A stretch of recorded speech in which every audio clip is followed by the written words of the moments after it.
Hello বন্ধুরা, আজকে আমি বানাচ্ছি গাঁঠি কচু, আর হিন্দিতে বলে আরবি আরবি রেসিপি করছি। তো কচু আর আলু আমি দেখিয়ে দিচ্ছি। এই যে কচু আমি ছুলে টুলে সিদ্ধ করে রেখে দিয়েছি, আর আলুও সিদ্ধ করে নিয়েছি যেন বানাতে সুবিধা হয়। আচ্ছা, এখানে আমি আদা লঙ্কা পেস্ট বানিয়ে নিয়েছি। আর মশলার জন্য জিরা জিরা গুঁড়ো, লঙ্কা গুঁড়ো, হলুদ গুঁড়ো, ধনে গুঁড়ো, আর নুন, আর আপনার গুঁড়ো, এই অল্প একটু সামান্য মুগ ডাল। তো বলতে চাইছি যে নিরামিষ কচু আদা লঙ্কা দিয়ে বানিয়েছি।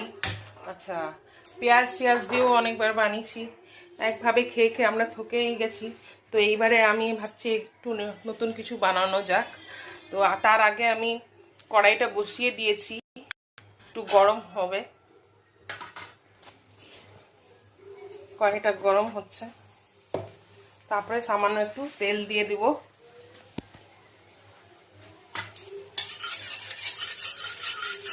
কড়াইটা গরম হয়ে গেছে, আমি তেলটা দিয়ে দিই।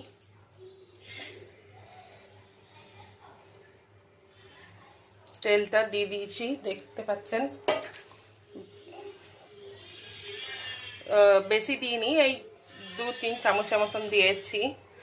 আর এই যে রেখেছি আমি কচু আলু, যেটা ভালো করে ছুলে পরিষ্কার করে যে রেখে দিয়েছি সিদ্ধ করে, ওটা একটু ভেজে নিব। তেলটা দেখি আগে গরম হয়েছে কিনা। হালকা হালকা গরম হয়ে গেছে, আমি সবটা দিয়ে দিচ্ছি। আর সঙ্গে একটু নুনটাও দিয়ে দেবো, ভালো করে ভাজবো।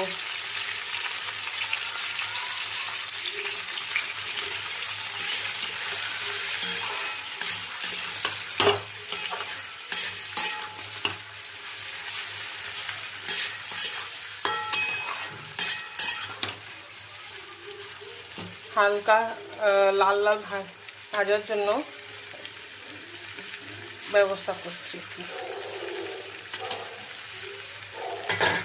তার মধ্যে আমি আর একটু হলুদটা দিয়ে দিলাম,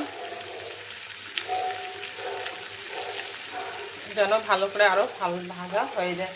আর তারপরে আবার মিলিয়ে দিব।